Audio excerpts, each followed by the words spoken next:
Muito bem. Quem estava domingo passado aqui, queridos? Domingo passado, quem estava? Ok.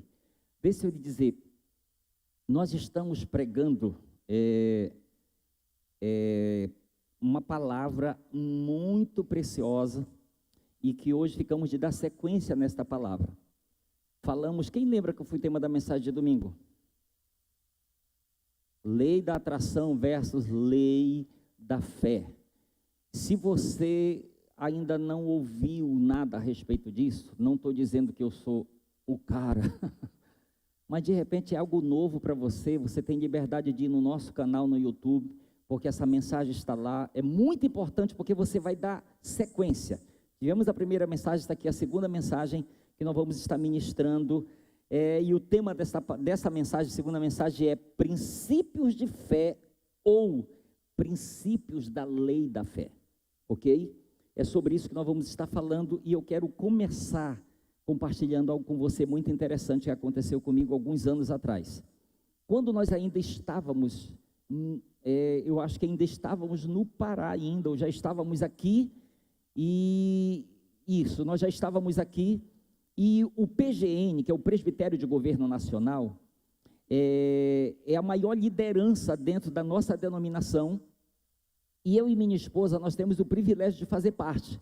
Então, antes da pandemia, as reuniões, elas eram presenciais, né? Em vários estados, onde tem as igrejas, sempre estávamos reunindo, e aí devido à pandemia, passamos a fazer as reuniões online, e via Zoom, e vai voltar, nós acreditamos que vai voltar a ter a presencial, mas temos mantido ainda dessa forma.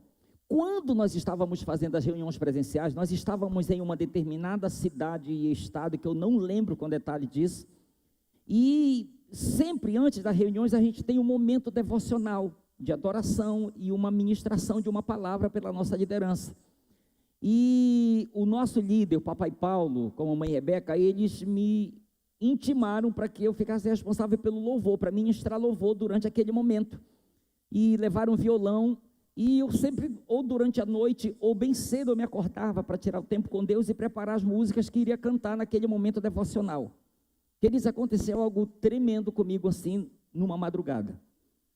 Eu estava dormindo, no quarto do hotel onde estávamos hospedados, e aquilo não foi simplesmente um sonho, aquilo foi uma visão, foi uma revelação, algo muito de Deus. Eu estava dormindo, e eu me vi em um local, não lembro onde, e o pastor Eibe chegou comigo, dizendo, Elcio, está na hora. E eu acordei. Aí, não, ainda não está na hora da reunião, né? Está na hora. Eu fiquei encucado com aquilo, eu me acordei, fui tirar meu tempo com Deus, fui meditar na palavra, Senhor, está na hora do quê? Está na hora do quê? Está na hora, e eu fiquei com aquela coisa na minha cabeça. Quando nós fomos tomar café, nós fomos para a sala de reunião, quando nós começamos aquele tempo de adoração lá, no meio da adoração, o Espírito Santo me trouxe a luz do que era aquilo. O que foi? Guarde isso aqui, que é muito importante. O Espírito Santo falou comigo, Elcio, está na hora de você começar a andar na mesma fé que o pastor Eibe tem andado. Quem conhece o pastor Eibe sabe do que eu estou falando. E aquilo foi muito forte para mim. Foi muito forte porque eu entendi que Deus estava querendo me levar a um novo nível de fé. E eu sabia que dependia muito de mim. E naquela manhã lá eu pedi permissão para a nossa liderança, eu compartilhei isso com todos, e eu disse, olha, eu não sei vocês, mas eu queria pedir que o pastor Eibe orasse por mim nesse dia aqui.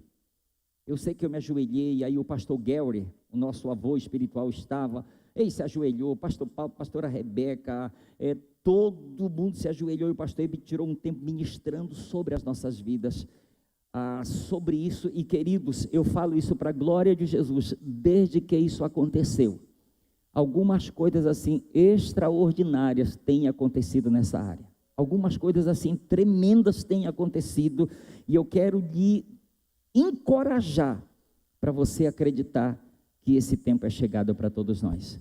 Então, numa atitude de fé, eu quero que você olhe para alguém e diga, está na hora.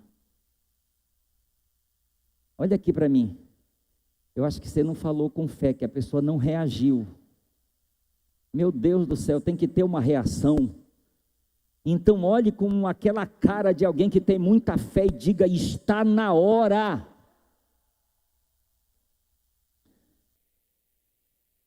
Olha aqui para mim. De repente isso pode ser só uma declaração para você. Mas eu quero que você entenda que Deus está nos desafiando para coisas maiores. E se nós não recebermos isso, só nós que vamos ser prejudicados. Nós não vamos viver o melhor de Deus. Eu quero usar como texto bíblico Romanos capítulo 4, versículos 17 e 18. Eu vou ler na versão A Mensagem. Eu quero que você preste bem atenção no que eu vou ler, mas no que eu tenho para compartilhar com você aqui. Romanos 4, 17 e 18. Chamamos Abraão de pai, não porque Deus lhe tenha dado atenção por ter vivido como santo, mas porque Deus agiu em Abraão quando ele não era ninguém. Não é o que lemos nas Escrituras, de que Deus diz a Abraão: farei de você pai de muitos povos? Abraão foi primeiro chamado de pai e depois se tornou pai, porque ousou acreditar que Deus faria o que somente Deus poderia fazer: levantar os mortos para a vida e com uma palavra trazer algo à existência a partir do nada. Não havia esperança, mas Abraão creu, decidindo a viver, não com base no que sabia que era incapaz de fazer, mas no que Deus disse que faria. Assim foi feito pai de uma multidão de povos. O próprio Deus declarou: você será uma grande família, Abraão. Amém? Ok. Preste atenção aqui em algumas coisas preciosas que eu quero compartilhar com você. Queridos, o texto nos mostra que Abraão, ele decidiu crer, mesmo contra a esperança. Vou passar para você da forma mais correta possível. Abraão, ele decidiu esperar contra a esperança. Por quê? Porque não havia esperança ou motivos humanos para ter esperança. Abraão, avançado em idade, a sua esposa também, e ela era também estéril. Então, como ter esperança se as condições físicas não conseguem gerar alguma expectativa em relação ao amanhã? Então o texto nos diz que ele creu, mesmo diante da desesperança, mesmo não tendo esperança, ou motivo para ter alguma esperança, ele creu. Mesmo não tendo esperança, ele decidiu esperar. Preste atenção nisso. Mesmo não tendo esperança, ele decidiu esperar. Significa que, mesmo diante da desesperança, ele decidiu se posicionar, gente. Eu quero chamar a sua atenção para isso. Ouça, eu vou repetir. Mesmo diante da desesperança, Abraão decidiu se posicionar. E esse posicionamento que ele teve representava a sua fé. Entende? O posicionamento que ele teve representava a fé que ele tinha. Ele não tinha esperança, mas ele tinha fé. E olha o texto, eu creio que você prestou atenção na leitura. O texto diz assim: Abraão foi primeiro chamado pai, ou de pai, e depois se tornou pai. Entende isso? Preste atenção. Deus primeiro diz: Abraão, você vai ser pai de uma multidão. Aí depois que ele se tornou pai, o que Deus estava fazendo com ele? Deus estava o levando a entender princípios de fé para que ele andasse por fé. Capítulo 15 de Gênesis, Abraão está na tenda e Deus o chama, diz: Abraão, vem aqui para fora. Abraão sai, imagina, no deserto, a única luz é a luz do céu, das estrelas ou da lua. Ele sai para fora da tenda e Deus diz: Abraão, Olha para o céu e conta as estrelas, se é que tu podes, pois assim será a tua descendência.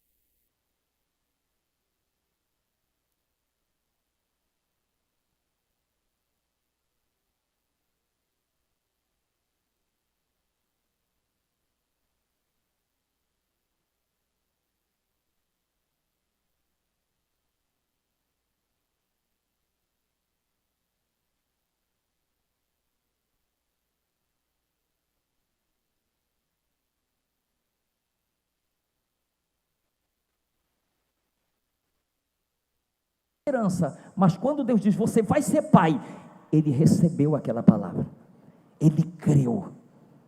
Aí que está um ponto importante aonde eu quero entrar, escute. Embora esperança e fé sejam bíblicas, nós não devemos confundir como se fossem a mesma coisa, pois elas são bem diferentes uma da outra, elas têm significados e importância diferente uma da outra. Pastor, você está falando do quê? Deixa eu falar para você entender, é muito importante que você entenda isso aqui, escute.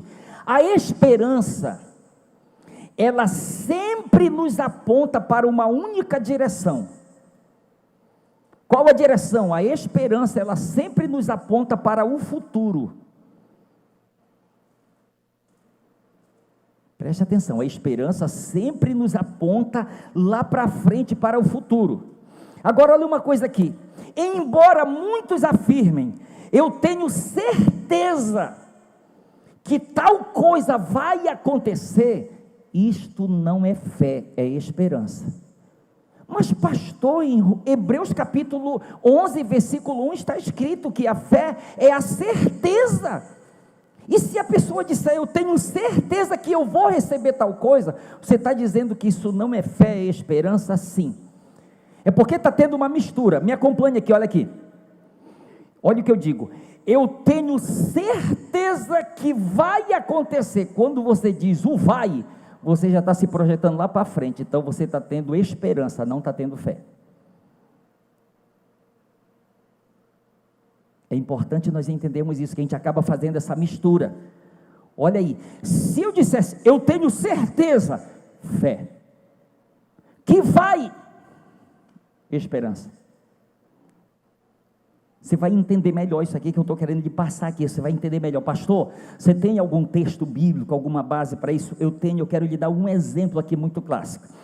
João capítulo 11, versículo 23. Isso aqui é Jesus em Betânia. Declarou-lhe Jesus, teu irmão há de ressurgir. Jesus falou para Marta, teu irmão há de ressurgir. Para quem conhece o contexto, eu pergunto, Jesus estava falando a respeito de esperança ou de fé para Marta?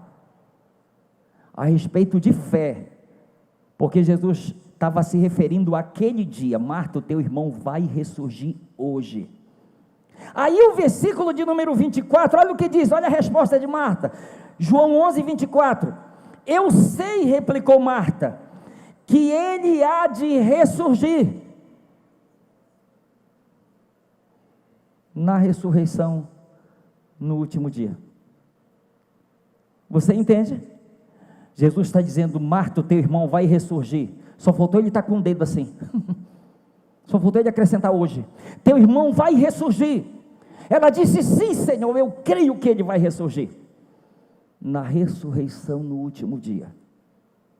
Então Jesus estava falando sobre fé, e Marta, ela estava tendo esperança. Eu sei que isso vai acontecer um dia.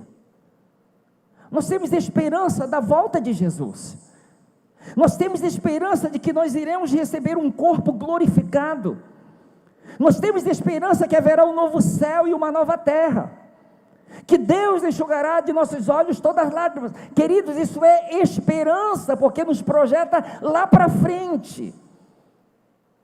Entende? Nós precisamos discernir e separar essas coisas, porque às vezes a gente está, poxa, mas eu creio tanto, e eu não recebo.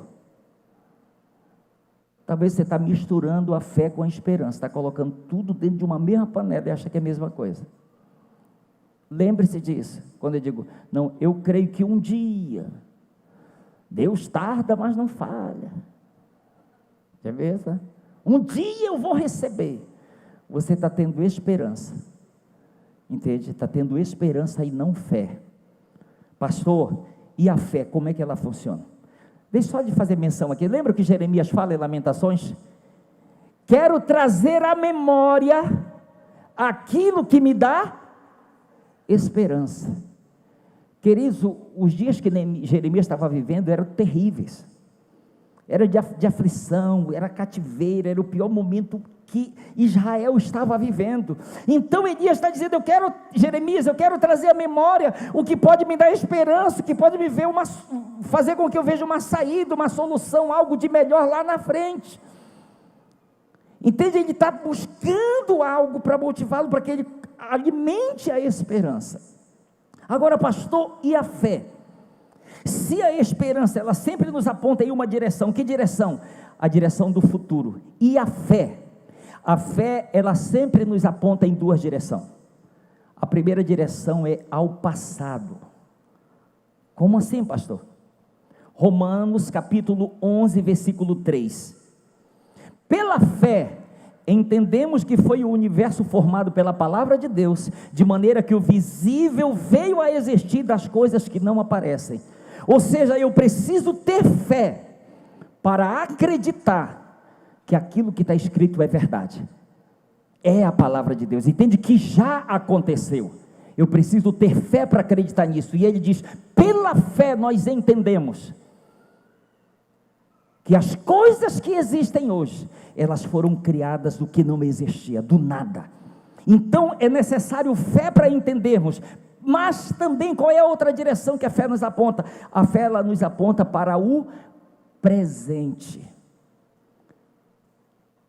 Quando você diz eu creio, você está dizendo, quando você diz eu tenho fé, você está se referindo ao hoje, aquilo que você sabe está se apropriando para o hoje. Quando você diz eu tenho esperança, você está se apropriando daquilo que é lá para frente, para o amanhã, para o futuro. Ok? Até nesse ponto aí, eu quero pegar com você algumas coisas muito importantes aqui. Romanos capítulo 12, versículo 3, é um texto que eu li semana passada e que eu quero ler de novo. Palavras de Paulo.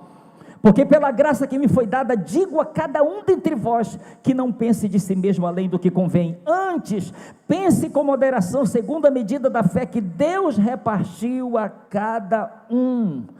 Então me ouça, o que nós aprendemos pela palavra de Deus, querido? Nós aprendemos que o Senhor, Ele deu uma medida de fé para cada um de nós, e nós aprendemos mais, que se alguém afirmar, eu não tenho fé, esse alguém vai estar chamando de Deus, vai estar dizendo que Deus é mentiroso. Escute, se você declara como um filho, uma filha de Deus, que você não tem fé, você está chamando de Deus, está dizendo que Deus é mentiroso. Por quê? Porque Paulo afirma que Deus já repartiu uma medida de fé para cada um de nós. Então, ao invés de dizermos que nós não temos fé, nós deveríamos dizer, ainda não aprendemos a pôr em prática a fé que nós temos. Você entende a diferença? Fé nós já temos, fé eu já tenho. Agora, se eu já aprendi ou não a colocar essa fé em prática, é uma outra coisa. Entende? Nós já temos fé. Diga assim, eu já tenho fé. Você quer uma prova? É o fato de você estar aqui na igreja hoje. Sim ou não? Se você não tivesse fé, você estaria em qualquer outro lugar, menos em uma igreja cultuando a Deus, gente. Isso é uma prova de que nós temos fé. Nós estamos aqui cultuando um Deus que nós não vemos. Isso é fé. Entende? Agora, aí a gente às vezes, Paulo diz, olha, Deus já repartiu uma medida de fé, eu já tenho essa fé. Aí de repente, porque em um momento feliz da vida, ninguém vai dizer eu não tenho fé. É no pior momento de, meu Deus, realmente eu não tenho fé. É melhor você dizer, Deus, o Senhor é mentiroso. Porque se Deus já disse, eu já dei, e você diz, não, o Senhor não deu porque eu não tenho, diga, eu já tenho a fé. Diga, talvez eu ainda não aprendi a pôr em prática a fé que eu tenho.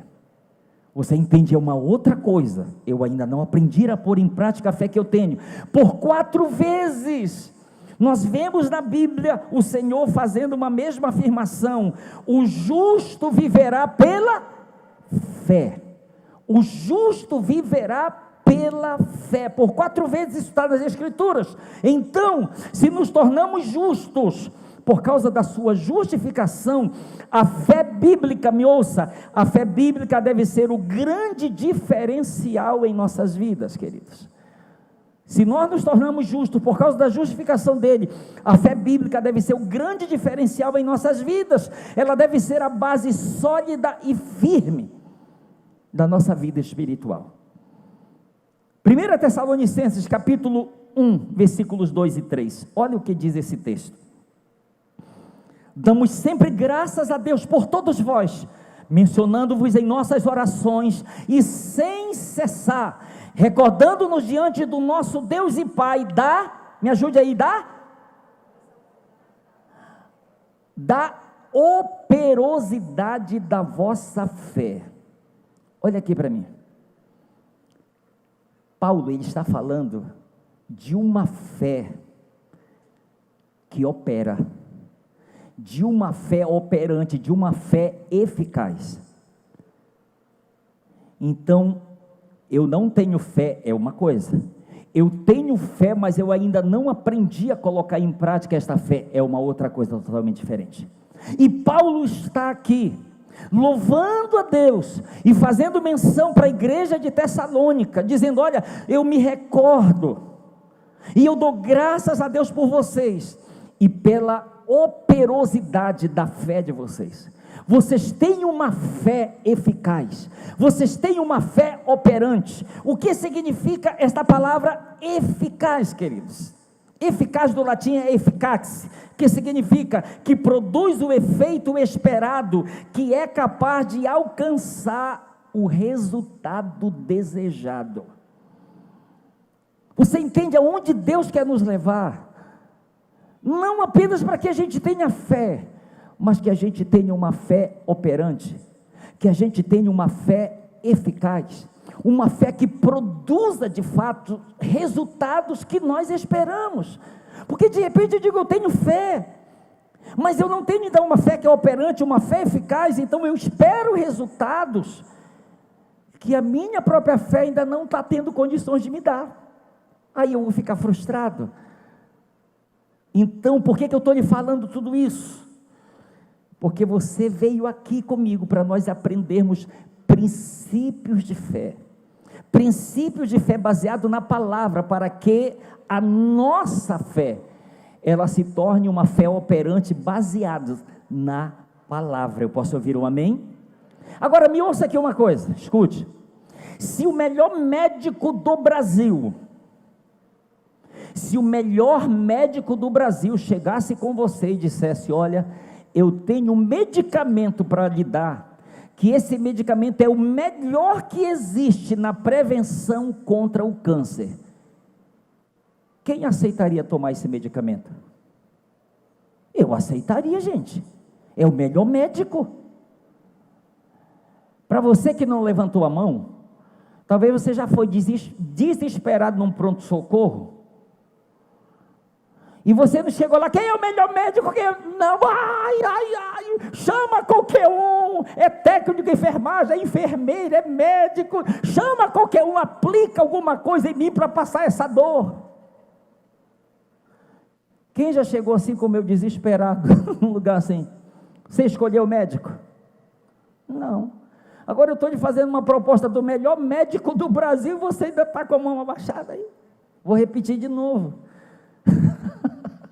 Se o melhor médico do Brasil chegasse com você, eu tenho um medicamento para lhe dar, que ele é eficaz na prevenção contra o câncer. Quem além do pastor Elcio aceitaria esse medicamento? Opa, melhorou.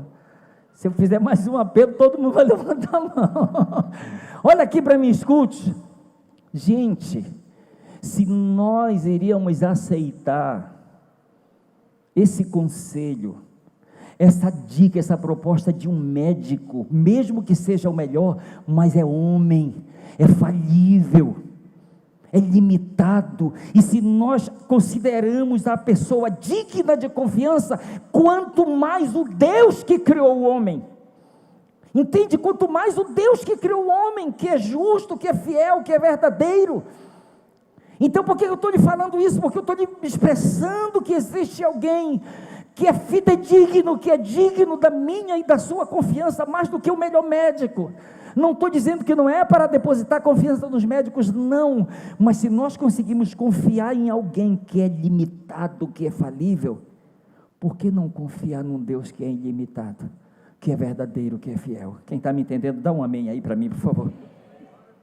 Então, como podemos ter uma fé eficaz? Como tornar a nossa fé eficaz? Caminhe comigo aqui, eu quero compartilhar com você só o que for possível realmente hoje. Primeira maneira, antes de tudo, pastor, como eu posso ter uma fé operante, uma fé eficaz? Antes de tudo, se alimentar da verdade. É se alimentar da verdade. Esse é o primeiro grande segredo. Provérbios capítulo 37, versículo 3, duas versões. Confia no Senhor e faz o bem, habita na terra e alimenta-te da verdade. Na outra versão, confia no Senhor e pratica o bem, assim habitarás em paz na terra e te nutrirás com a fé. Pastor, tá, primeiro segredo para eu ter uma fé eficaz, operante, é eu decidir me alimentar da verdade. Como eu posso me alimentar da verdade? De três formas, bem rápido aqui. Primeiro, meditando na palavra. Salmos capítulo 1, versículos 1 e 2. Como é feliz aquele que não segue o conselho dos ímpios, não imita a conduta dos pecadores, nem se assenta na roda dos zombadores, ao contrário, sua satisfação está na lei do Senhor e nela medita dia e noite. Queridos, eu estaria sendo hipócrita com você, se eu estivesse lhe ensinando e lhe desafiando a meditar diariamente na palavra, se eu não fizesse isso. Eu estou lhe falando de algo que eu pratico todos os dias, de meditar todos os dias na palavra. Esse é um segredo. Alimenta-te da verdade como? Não negligenciando a meditação diária. Por duas vezes nós vemos a mesma coisa se repetindo, Josué 1:8 e Salmos capítulo 1, versículos 1 e 2. E ainda tem Esdras capítulo 7, versículo 10, que nos fala que ele dispôs o coração para fazer as três coisas: para estudar, para praticar e para ensinar a lei do Senhor. É a mesma coisa. Então nós vemos isso que é tão sério e tão importante. Ele diz: olha, eu não vou me basear, aceitar o conselho, o caminho e nem a roda. Eu vou meditar, o meu prazer vai estar na lei do Senhor. Eu vou passar a ter prazer, satisfação, alegria nisso. Eu compartilhei, nas minhas redes sociais, eu compartilhei um vídeo, né, que fala, vocês viram, né? Talvez foi um puxão de orelha para muitos de nós aí. Passando sobre aquelas séries, né, séries de filme na Netflix, tá, não sei aonde. Aí o autor ele diz o seguinte: olha, se você, ao invés de assistir essa série, você estivesse lendo a Bíblia, você leria não sei quantas vezes a Bíblia, só nesse tempo que você investe nessa série, assistindo. Se você deixasse de assistir essa outra, para você ler a Bíblia, você estaria lendo não sei quantas vezes a Bíblia, só em relação a esse tempo que você está investindo. Então eu estou lhe falando de algo que é fundamental para a nossa vida, queridos. É fundamental. A parábola dos dois fundamentos, Jesus ele considera a palavra como um alicerce. O homem que edificou a sua casa sobre a rocha. tem muita casa espiritual ruindo?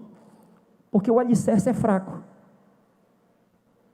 Porque o alicerce da vida espiritual é fraco. Então a gente precisa honrar isso. Qual é o primeiro segredo? Eu me alimento da verdade meditando. Eu me alimento da verdade meditando. Eu preciso me alimentar diariamente. Eu preciso fazer isso diariamente. Qual é a segunda forma? Ouvindo. Ouvindo. Romanos capítulo 10, versículo 17, na NVI. Consequentemente, a fé vem por se ouvir a mensagem, e a mensagem é ouvida mediante a palavra de Cristo. Vou falar um negócio aqui, não vou falar baseado em algo que eu estou vendo, mas olha aqui para mim. Se você não consegue ficar 2 horas em um culto, sem olhar o seu celular,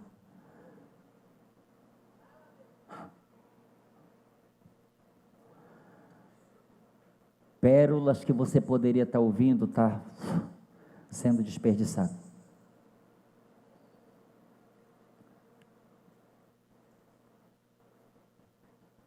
Amós capítulo 8, versículo 11. Eis que vem dias, diz o Senhor, em que enviarei fome sobre a terra, não fome de pão e nem sede de água, mas de ouvir as minhas palavras, diz o Senhor. Então, aproveite, lembre-se, a fé, como eu me alimento da verdade? Meditando. Como eu me alimento da verdade? Ouvindo.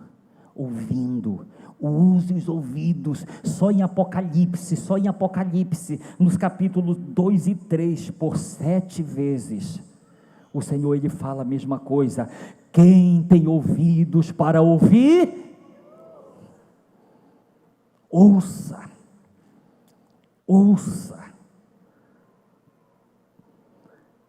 Princípio aqui, a fé vem pelo, segura aí, é um princípio aqui, a fé vem pelo ouvir. Por que tem um monte de gente crendo em tanta coisa que é um absurdo para muitos de nós? Porque ouviu e gerou fé. Porque a fé, ela vem pelo ouvir. Então por que muitos apostataram da fé, se desviaram da fé? Porque passaram a dar mais ouvidos para tantas outras coisas que não eram a voz de Deus. Não era a voz de Deus. A fé veio pelo ouvir. Ah, mas por que isso é assim? Ah, mas por que? Ouve, quando não era para ouvir. A Bíblia diz que nós devemos ser tardios para falar e prontos para ouvir.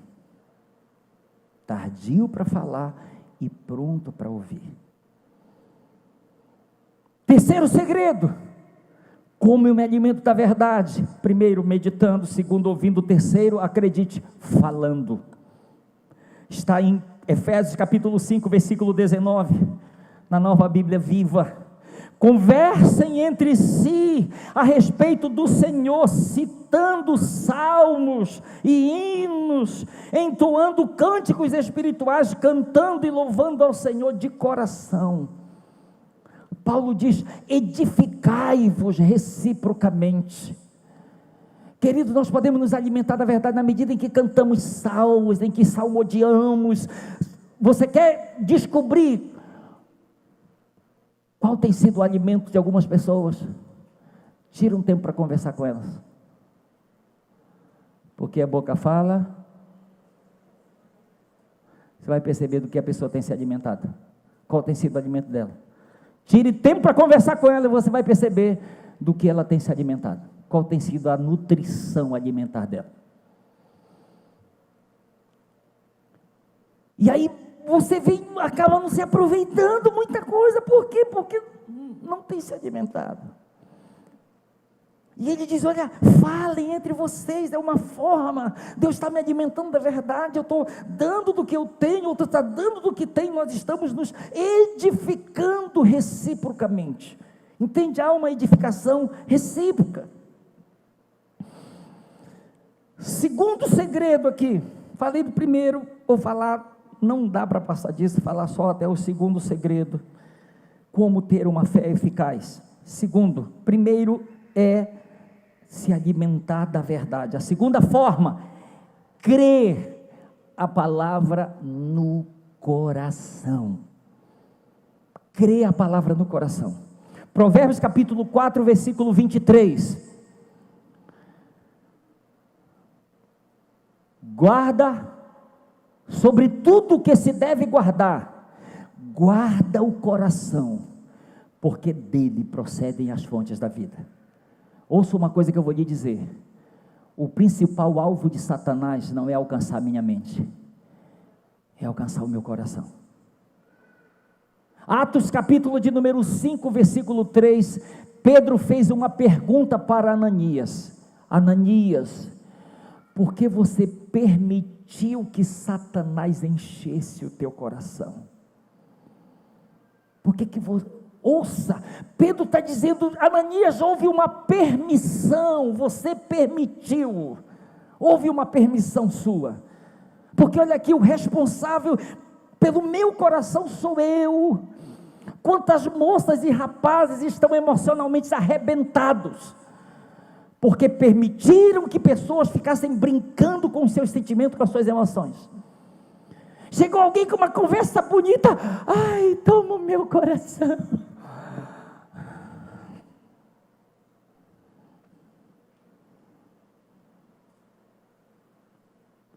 Por que Jesus diz: eis que estou à porta e bato?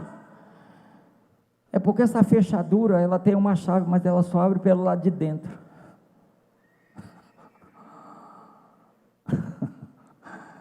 É eu que abro ou mantenho a porta fechada. Sobre tudo que se deve guardar, guarda o coração, porque dele procede as fontes da vida. Romanos capítulo 10, versículos 8 e 9, na Nova Bíblia Viva. Mas o que diz a justiça? A palavra, aquela que pregamos, já é de fácil acesso a cada um de nós. De fato, ela está em sua boca e em seu coração, isto é, a palavra da fé que estamos anunciando. Pois se você confessar com os seus próprios lábios que Jesus Cristo é o Senhor, crendo do fundo do coração que Deus o levantou dentre os mortos, você será salvo. Queridos, então ela precisa estar no coração. Preste atenção aqui. Tem um exemplo lindo aqui da Bíblia para lhe dar aqui. Atos capítulo 8, versículos de 36 a 38. Olha o que está escrito. Enquanto viajavam, chegaram a um lugar onde havia água, e o eunuco disse: veja, aqui tem água, por que eu não posso ser batizado? O Senhor pode, respondeu Filipe, se o Senhor crer. Como? De todo o seu coração. Qual é a resposta que o eunuco dá? E o eunuco respondeu, vamos ler todos juntos, 1, 2, 3, eu creio que Jesus Cristo é o Filho de Deus.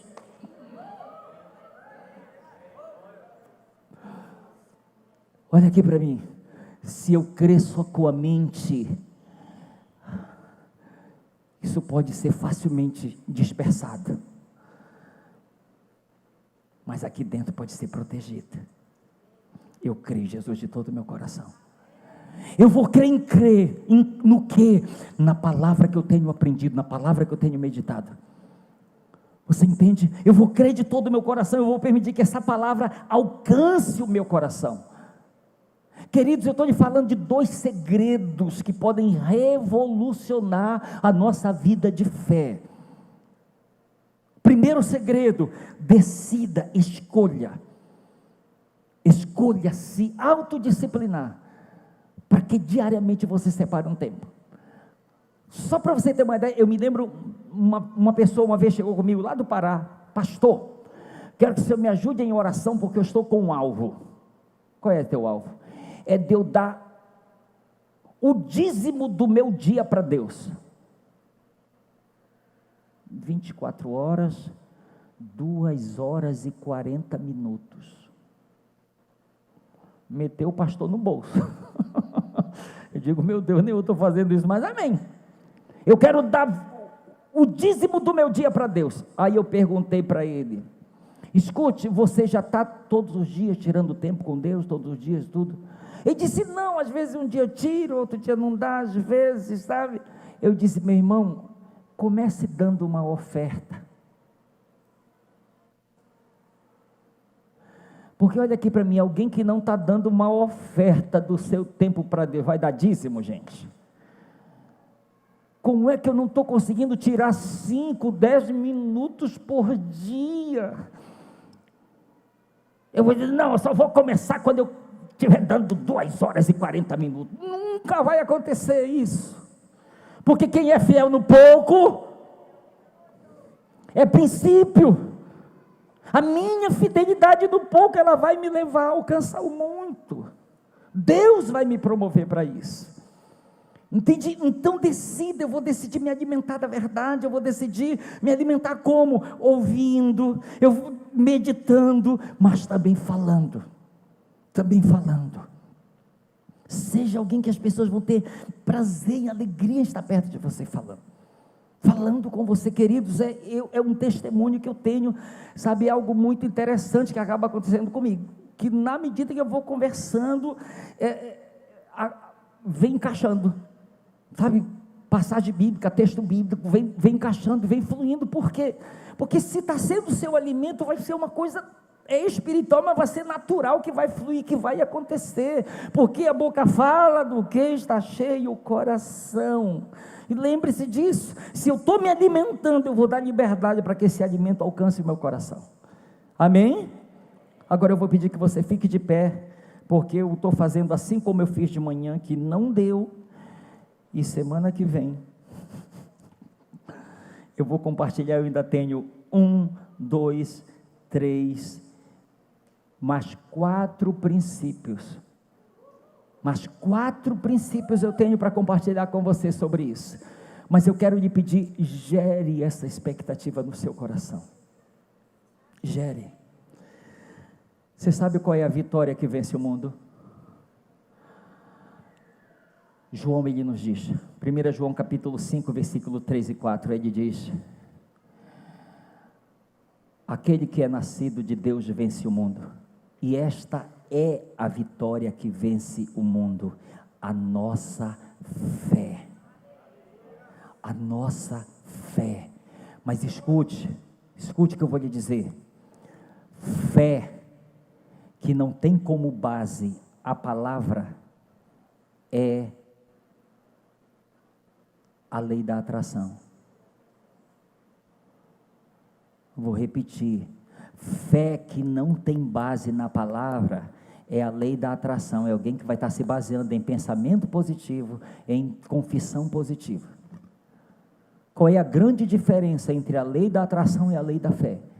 É que a lei da atração é baseada em pensamentos e confissões positivas. A lei da fé é baseada na verdade da palavra de Deus. É baseado naquilo que Deus fala.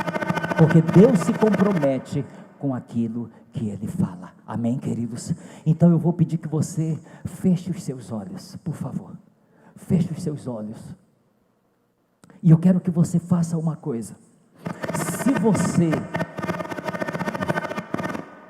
Se você em algum momento, você já chegou a declarar isso: eu não tenho fé. Você não vê os discípulos pedindo para Jesus dar fé para eles. Você vê os discípulos pedindo: Jesus, aumenta-nos a fé. Você não vê Jesus dizendo para os discípulos: vocês não têm fé. Você vê Jesus perguntando para eles: aonde está a vossa fé? Ou seja, eles tinham fé. Ela não estava sendo vivida, praticada. Ela não estava sendo operante. Entende? Ela não estava sendo eficaz. E o Senhor, Ele está nos levando a isso. Entende? Ele está nos levando a isso. A ter uma fé eficaz. A ter uma fé operante. Mas eu tenho que escolher, eu vou começar a escolher a andar nesses princípios. O que é necessário? dei esse passo, eu preciso me alimentar da verdade. Eu preciso me alimentar mais da verdade.